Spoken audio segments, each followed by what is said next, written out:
اور تمہارے گرد و نواح کے بعض دیہاتی بھی منافق ہیں اور بعض مدینے والے بھی نفاق پر اڑے ہوئے ہیں، تم انہیں نہیں جانتے، ہم جانتے ہیں۔ ہم ان کو دوہرا عذاب دیں گے، پھر وہ بڑے عذاب کی طرف لوٹائے جائیں گے۔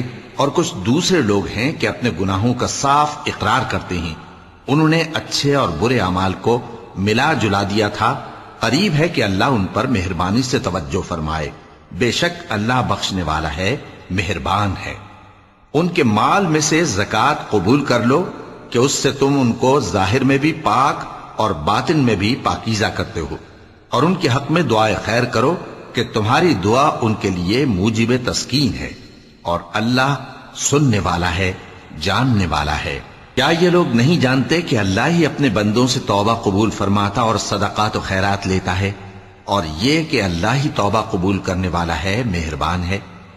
اور ان سے کہہ دو کہ عمل کیے جاؤ، اللہ اور اس کا رسول اور مومن سب تمہارے عمل کو دیکھ لیں گے، اور تم غائب و حاضر کے جاننے والے کی طرف لوٹائے جاؤ گے، پھر جو کچھ تم کرتے رہے ہو وہ سب تم کو بتا دے گا۔